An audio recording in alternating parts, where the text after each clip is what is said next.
मुख्यमंत्री देवेंद्र फडणवीस आणि उपमुख्यमंत्री सुनेत्रा पवार एकनाथ शिंदेंच्या हस्ते आज एमएमआर मधील महत्त्वाच्या प्रकल्पांचं लोकार्पण आणि कामाचा शुभारंभ पार पडणार आहे। दहिसर ते काशीगाव या नव्या मेट्रो 9 मार्गिकेचं उद्घाटन होणार आहे। तर ठाणे बोरिवली दुहेरी बोगदा प्रकल्पातील एका महत्त्वाच्या टप्प्याला आज एमएमआरडीएकडून सुरुवात केली जाणार आहे।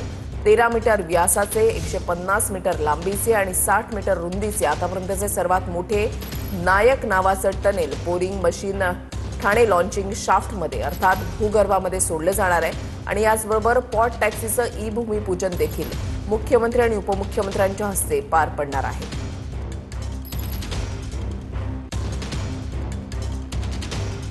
वैभव घाग आमचे प्रतिनिधी या संदर्भातली अधिक माहिती देतील। वैभव, अनेक प्रकल्पांच्या विकास कामांचं उद्घाटन जे आहे किंबहुना कामाला सुरुवात जी आहे ती आज होणार आहे।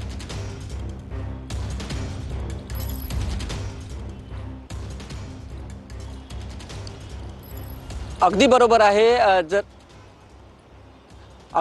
जर पाहायला गेलं तर आज मुख्यमंत्री देवेंद्र फडणवीस असतील किंवा सुनेत्रा पवार उपमुख्यमंत्री असतील आणि एकनाथ शिंदे उपमुख्यमंत्री यांच्या हस्ते आज 4 ठिकाणी उद्घाटन होणार आहे। आणि जर पाहायला गेलं तर मीरा भाईंदरमध्ये आज 17 वर्षांनंतर मेट्रो धावणार आहे, त्यामुळे आनंदाचं वातावरण जे आहे ते मीरा भाईंदरमध्ये आहे। आणि जे मेट्रो दहिसर मेट्रो इथून सुरुवात होणार आहे ते काशीगावपर्यंत या ठिकाणी 4 जी मधली स्टेशन आहे त्या, आणि हे जे अंतर जर पाहायला गेलं तर 4.5 किलोमीटरचं अंतर आहे। आणि हे अंतर केवळ फक्त 10 ते 15 मिनिटात मेट्रोने पूर्ण करणार आहे। त्यामुळे आनंदाचं वातावरण जे आहे ते मीरा भाईंदरकरांची आता मात्र ट्रॅफिकमधून सुटका होणार आहे। सर्वसामान्यांना यातून दिलासा मिळाला। सरकारने एक चांगलं गिफ्ट दिलं आहे असं म्हणावं लागेल। त्यामुळे मीरा भाईंदरकरांचा जो प्रवास आहे तो आता सुखकर होणार आहे। त्याचबरोबर दहिसर पासून बोरिवली त्या ठिकाणी जाण्यासाठी आणि दुसरा एक मार्ग जो आहे तो मुंबईच्या ठिकाणी त्या अंधेरीपर्यंत या मेट्रोने जाऊ शकतात। त्यामुळे सर्वसामान्यांची यामधून सुटका झालेली आहे। अनेक वेळा त्यांना ट्रॅव्हल करताना